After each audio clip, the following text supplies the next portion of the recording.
नमस्ते दोस्तों, स्वागत है आपका टीचिंग रवि यूट्यूब चैनल पर। आज हम बीपीएससी टेरी 4 के लिए क्लास 9 की जियोग्राफी की पढ़ाई शुरू कर रहे हैं। बिहार एससीईआरटी की किताब भारत भूमि एवं लोक से। यह है अध्याय फर्स्ट, स्थिति और विस्तार। एक ऐसा चैप्टर जिससे हर साल परीक्षा में सवाल पूछे जाते हैं, जिससे प्रश्न बनते हैं, सिर्फ उसे ही कवर करेंगे। वीडियो को लाइक करें, शेयर करें और चैनल को सब्सक्राइब करना ना भूलें। और इस क्लास का पीडीएफ आप टेलीग्राम से प्राप्त कर सकते हैं। अध्याय फर्स्ट, स्थिति और विस्तार। इस चैप्टर में हम कवर करने वाले हैं स्थिति, आकार, भारत की स्थल सीमा रेखा, अक्षांशीय एवं देशांतरीय विस्तार का प्रभाव, भारत तथा विश्व और भारत के पड़ोसी देश। तो चलिए बिना देरी के शुरू करते हैं आज का बेहद महत्वपूर्ण पाठ। और इस वीडियो को देखने के बाद दोबारा आपको यह चैप्टर पढ़ने की ज़रूरत नहीं पड़ेगी, क्योंकि इस चैप्टर से जो जो इम्पोर्टेंट पॉइंट्स बन सकते थे उन सभी को कवर किया गया है इस वीडियो में। आप चाहें तो इसे अपने कॉपी में भी नोट्स बनाकर लिख सकते हैं, और सिर्फ आपका काम यही है कि जो जो पॉइंट हाईलाइट किया गया है वीडियो में उसे अपने कॉपी में लिखना और उसे रिविज़न करना। फिर इसके बाद आपको यह टॉपिक पढ़ने की बिल्कुल भी ज़रूरत नहीं पड़ेगी। अध्याय फर्स्ट, स्थिति एवं विस्तार। चैप्टर शुरू करने से पहले थोड़ा इसका बेसिक समझ लेते हैं। फर्स्ट है, सिंधु घाटी की प्राचीन सभ्यता भारत में ही विकसित हुई। और ये वाला पॉइंट काफ़ी इंपॉर्टेंट है, तो इसे याद रखिएगा कि बिहार में स्थित वैशाली विश्व का पहला गणराज्य है, और विश्व में भारत ही एकमात्र ऐसा देश है जिसके नाम पर महासागर यानी हिंद महासागर है।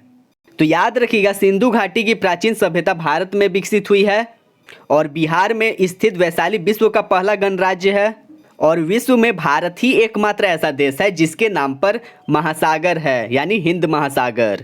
और फर्स्ट टॉपिक में बताया गया है भारत की स्थिति के बारे में। तो पहला इंपॉर्टेंट पॉइंट है, यह एग्जाम में पूछा जाता है, तो याद रखिएगा भारत का मुख्य भूभाग 8 डिग्री 4 मिनट उत्तर से 37 डिग्री 6 मिनट उत्तर अक्षांश तथा 68 डिग्री 7 मिनट पूर्व से 97 डिग्री 25 मिनट पूर्व देशांतर तक फैला हुआ है, और इसका दक्षिण में विस्तार 6 डिग्री 45 मिनट उत्तर अक्षांश से शुरू होता है। अगला इंपॉर्टेंट पॉइंट है हमारा कि भारत का दक्षिणतम बिंदु इंदिरा पॉइंट है, जो अंडमान निकोबार द्वीप समूह में स्थित है। तो इन चारों पॉइंट में ये वाला पॉइंट इंपॉर्टेंट है, इसे याद रखिएगा कि भारत का दक्षिणतम बिंदु इंदिरा पॉइंट है जो अंडमान निकोबार द्वीप समूह में स्थित है, और 23 डिग्री 30 मिनट उत्तरी अक्षांश भारत के बीचों बीच से गुजरती है, यानी कर्क रेखा भारत के बीचों बीच से गुजरती है, और कर्क रेखा भारत को 2 भागों में बांटती है। आप चित्र में देख सकते हैं भारत की स्थिति, अक्षांशीय विस्तार, देशांतरीय विस्तार और सीमा रेखा आदि। सेकेंड है आकार। तो भारत का क्षेत्रफल 32.8 लाख वर्ग किलोमीटर है, जो विश्व के कुल भौगोलिक क्षेत्रफल का 2.4% है। आप चित्र 1.2 में देख सकते हैं विश्व के 7 बड़े देश, और इस चित्र से भारत के क्षेत्रफल की सापेक्षिक स्थिति विश्व के अन्य देशों के साथ स्पष्ट है।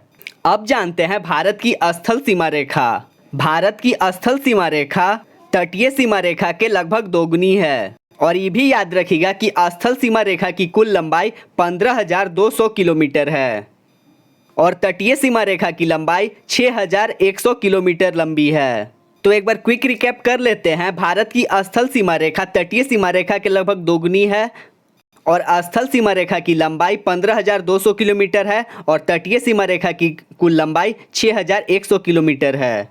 और भारतीय द्वीपों की तटीय सीमा रेखा सम्मिलित करने पर इसकी कुल लंबाई 7,517 किलोमीटर हो जाती है। और यहाँ पर बताया गया है विश्व के 7 बड़े देश, रूस, कनाडा, चीन, यूएसए, ब्राज़ील, ऑस्ट्रेलिया, भारत।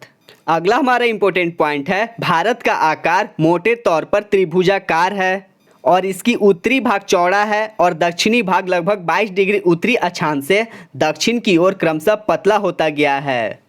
और सबसे अंतिम छोर पर भारत की मुख्य भूमि ने अंतरीप का रूप ले लिया है।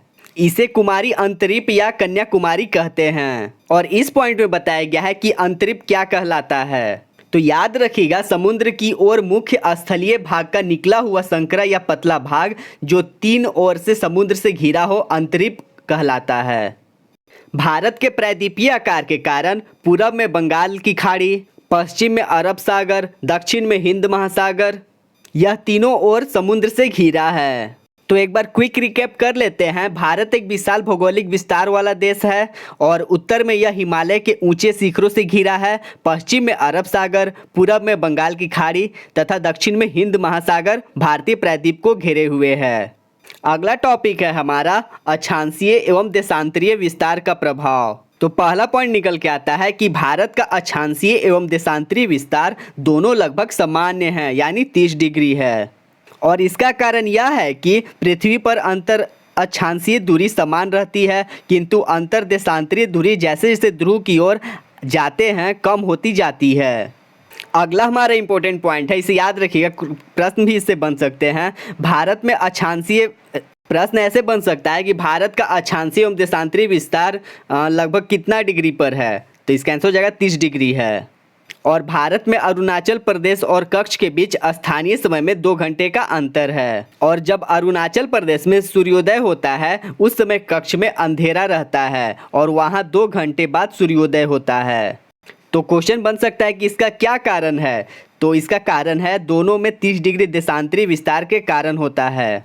तो याद रखिएगा, ऐसा दोनों में 30 डिग्री देशांतरीय विस्तार के कारण होता है। और इसे भी जान लेते हैं कि पृथ्वी 24 घंटे में 360 डिग्री देशांतर घूम जाती है और 1 डिग्री देशांतर पर अपने पृथ्वी को 1 डिग्री देशांतर पार करने में पृथ्वी को 4 मिनट का समय लगता है। अगला हमारा इंपॉर्टेंट पॉइंट है, भारत की मानक देशांतर रेखा 82 डिग्री 30 मिनट पूर्वी देशांतर है जो इलाहाबाद से होकर गुजरती है। तो क्वेश्चन निकल के आ सकता है कि भारत की मानक देशांतर रेखा कितनी है, तो इसका आंसर हो जाएगा 82 डिग्री 30 मिनट। और यहाँ पर यह भी बताया गया है कि मानक माध्य रेखा चुनते समय इस बात का ध्यान रखा जाता है कि वह देश के बीचों बीच से गुजरती हो तथा 7 डिग्री 30 मिनट का गुणांक हो। अगला हमारा इंपॉर्टेंट पॉइंट है, कर्क रेखा 23.5 डिग्री उत्तरी अक्षांश भारत के बीचों बीच से गुजरती है और इसे लगभग 2 बराबर भागों में बांटती है। याद रखिएगा, कर्क रेखा भारत को 2 बराबर भागों में बांटती है और ये कर्क रेखा हमारे पड़ोसी राज्य झारखंड की राजधानी रांची तथा पड़ोसी देश बांग्लादेश से होकर गुजरती है। अगला हमारा इंपॉर्टेंट पॉइंट है, भारत का उत्तरी किनारा जम्मू कश्मीर राज्य में है तथा 37 डिग्री 6 मिनट अक्षांश रेखा इसके उत्तरी किनारे से गुजरती है। तो क्वेश्चन निकल के आ सकता है कि भारत का उत्तरी किनारा किस राज्य में है तथा कितना अक्षांश रेखा इसके उत्तरी किनारे से गुजरती है, तो इसका आंसर हो जाएगा भारत का उत्तरी किनारा जम्मू कश्मीर राज्य में है तथा 37 डिग्री 6 मिनट अक्षांश रेखा इसके उत्तरी किनारे से गुजरती है, तो इसे याद रखिएगा।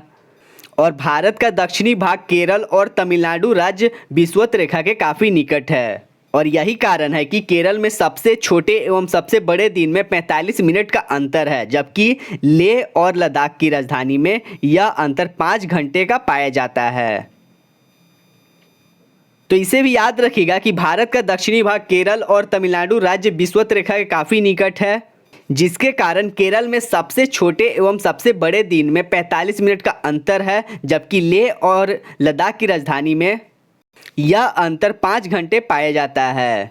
ये वाला पॉइंट याद रखिएगा कि केरल में सबसे छोटे एवं सबसे बड़े दिन में 45 मिनट का अंतर होता है और जबकि लेह जो लद्दाख की राजधानी है में यह अंतर 5 घंटे का पाया जाता है। अब जानते हैं भारत तथा विश्व। अगला टॉपिक हमारा भारत तथा विश्व। तो भारत अपनी प्रायद्वीपीय आकृति के कारण हिंद महासागर के शीर्ष पर स्थित है। आप चित्र 1.3 में देख सकते हैं भारत और विश्व। अब जानते हैं भारत के पड़ोसी देश। तो इस टॉपिक से जो जो इम्पोर्टेंट पॉइंट निकल रहा वो आपको बताया जा रहा। तो जैसे कि यहाँ पर बताया गया है कि दक्षिण एशिया में भारत का एक महत्वपूर्ण स्थान है तथा भारत सार्क का सदस्य है। सार्क यानी south Asian association for regional cooperation.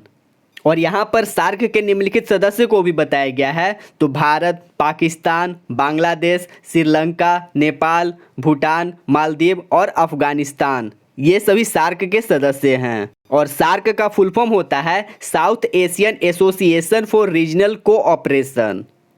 अगला हमारा इंपॉर्टेंट पॉइंट है, भारत की स्थल सीमा 7 देशों को छूती है। तो याद रखिएगा, भारत की स्थल सीमा 7 देशों को छूती है और इन देशों के नाम हैं पाकिस्तान, अफगानिस्तान, चीन, नेपाल, भूटान, बांग्लादेश तथा म्यांमार। तो इसे याद रखिएगा, पाकिस्तान, अफगानिस्तान, चीन, नेपाल, भूटान, बांग्लादेश तथा म्यांमार।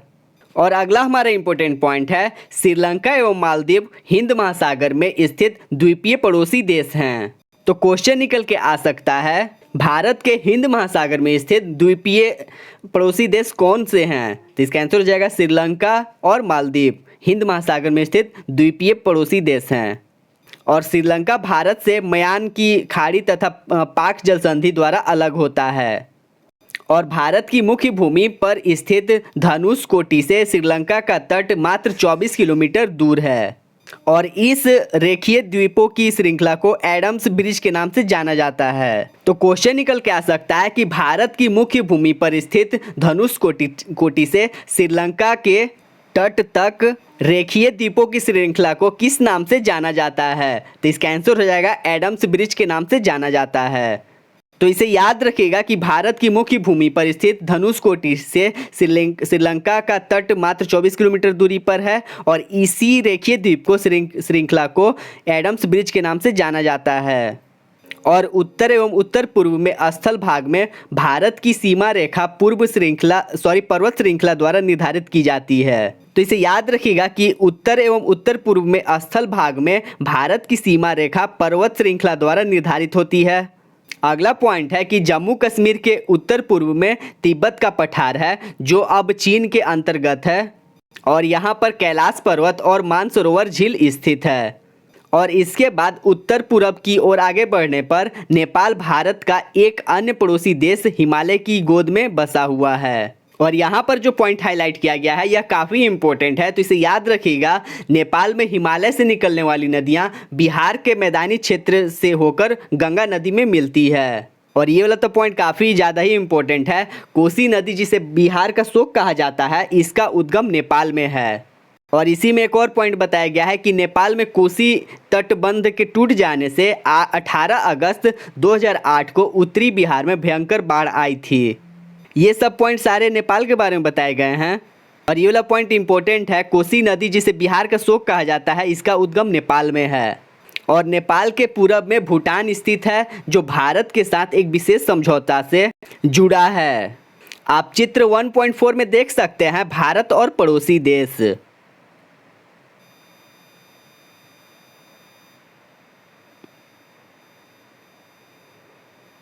भारत और पड़ोसी देश।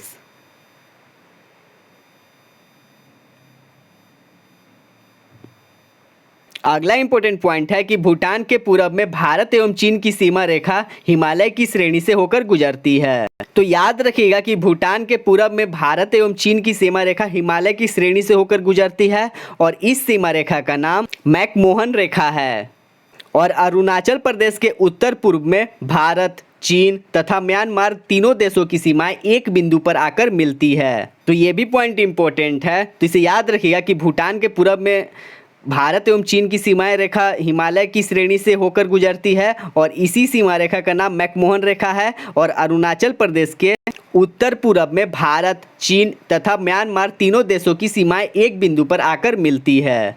अगला हमारा इंपॉर्टेंट पॉइंट है, पश्चिम बंगाल के पूरब में हमारा एक अन्य पड़ोसी देश है बांग्लादेश स्थित है। तो इसे याद रखिएगा कि पश्चिम बंगाल के पूरब में हमारा पड़ोसी देश बांग्लादेश स्थित है और पश्चिम में हमारा पड़ोसी देश पाकिस्तान स्थित है। तो याद रखिएगा पश्चिम बंगाल के पूरब में बांग्लादेश स्थित है और पश्चिम में हमारा पड़ोसी देश पाकिस्तान स्थित है। और ये भी इंपॉर्टेंट पॉइंट है, काफ़ी इंपॉर्टेंट है, इसे याद रखिएगा। भारत और पाकिस्तान के बीच स्थित सीमा रेखा को रेड क्लिफ लाइन कहते हैं। तो क्वेश्चन निकल के आ सकता है कि भारत और पाकिस्तान के बीच स्थित सीमा रेखा को कौन सा लाइन स्थित है, या फिर ऐसे पूछा जा सकता है कि भारत और पाकिस्तान के बीच स्थित सीमा रेखा को क्या कहते हैं, रेखा को क्या कहते हैं। तो इसका आंसर हो जाएगा रेड क्लिफ लाइन कहते हैं। तो इसी पॉइंट के साथ हमारे यह चैप्टर कंप्लीट होता है और जो जो इम्पोर्टेंट पॉइंट था वो आपको बताया गया। कुछ अभ्यास प्रश्न है उसे भी कर लेते हैं, वस्तुनिष्ठ प्रश्न। तो पहला हमारा क्वेश्चन है कि क्षेत्रफल की दृष्टि से भारत का विश्व में कौन सा स्थान है। तो इसका आंसर हो जाएगा 7वां स्थान है। सेकेंड क्वेश्चन है कि भारत के अक्षांशीय एवं देशांतरीय विस्तार में लगभग कितने डिग्री का अंतर है। तो इसका आपको बताया गया था कि भारत के अक्षांशीय एवं देशांतरी विस्तार लगभग सामान्य है, तो इसका आंसर हो जाएगा ग 30 डिग्री। थर्ड क्वेश्चन, भारत की मानक माध्य रेखा का मान्य है, तो इसका आंसर हो जाएगा ग 82 डिग्री 30 मिनट। तो याद रखिएगा भारत की मानक माध्य रेखा का मान 82 डिग्री 30 मिनट है। क्वेश्चन नंबर 4, भारत की स्थलीय सीमा रेखा तटीय सीमा रेखा के लगभग कितनी बड़ी है? तो ऑप्शन दिया है क आधी, ख दुगनी, ग तिगुनी और घ है चौगुनी। तो इसका आंसर हो जाएगा दुगनी है। तो याद रखिएगा भारत की स्थलीय सीमा रेखा तटीय सीमा रेखा के लगभग दुगनी है। पांचवा हमारा क्वेश्चन है कि भारत एवं चीन के बीच की सीमा रेखा का नाम क्या है? तो इसका आंसर हो जाएगा मैकमोहन लाइन। तो इसी प्रश्न के साथ हमारा यह चैप्टर कंप्लीट होता है। उम्मीद करते हैं कि आपको क्लास पसंद आई हो और जो पॉइंट हाईलाइट किया गया उसे अपने कॉपी में जरूर लिख लीजिएगा। 1 या 2 प्रश्न इससे देखने के लिए मिल सकते हैं। तो इसी पॉइंट के साथ हमारा यह चैप्टर कंप्लीट होता है। अगर वीडियो पसंद आई हो तो लाइक करें, शेयर करें और चैनल को सब्सक्राइब करना ना भूलें। आपका दिन शुभ हो। हम मिलेंगे अगले वीडियो में, तब तक के लिए नमस्ते।